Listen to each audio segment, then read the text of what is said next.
This case is famous for being one of the most terrifying unsolved mysteries in history. On April 1976, 3 teenagers were hanging out by some railroad tracks in the small town of Neenah, Wisconsin. Their names were Stephen, Thomas, and Mark. And while they were just kicking around, they heard a loud crash coming from inside one of the nearby buildings. The building was an abandoned paper mill and it had been closed down for several years. The noise sounded like something heavy being dropped onto the floor.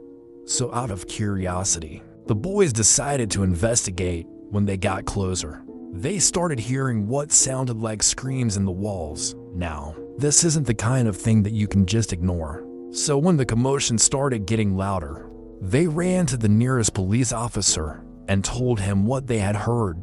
At first, he didn't believe them. But then the officer heard the noise for himself and he called for backup. When more officers arrived, they entered the building to find the source of the noise. But they didn't find anything. The officers searched everywhere, but all they came across was an old coat and a pair of boots. They assumed that whoever was inside the building was hiding from them, so they left without finding anything. The next day, the local newspaper ran a story about the mysterious noises in the abandoned paper mill. This caused quite the stir in the small town, but no one had any solid answers. Throughout the next few days, people continued to hear strange sounds coming from inside the building, and some even claimed that they had seen strange lights coming from the windows. On April 30th, a man named Charles tried to investigate the noises himself.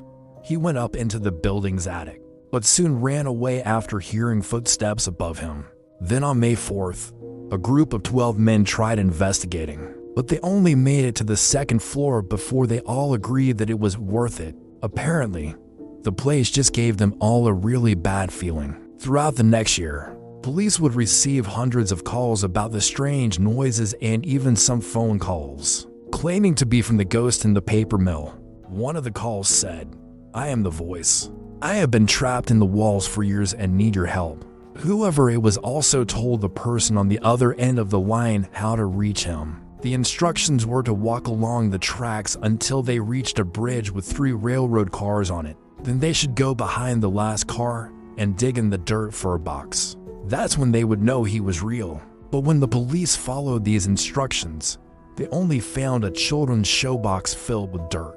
Then in September of 1977, the calls stopped. As time went on, the legend of the ghost in the paper mill only grew. People started claiming that they saw ghosts around town, and many of them even claimed that they had interacted with the ghosts. One woman even claimed that she was driving home one night when a ghost appeared on her car's hood.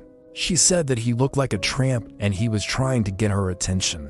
Another woman claimed that she was outside one night when a ghost walked past her and said, "Hi, I'm looking for my little girl." Some people even claimed that the ghost visited their homes at night, rattling their windows and shaking their beds. Now, there's no way that we can prove if any of these claims are true. But what do you think? Do you think that there really is a ghost haunting this paper mill? Or was this all just a big prank gone wrong?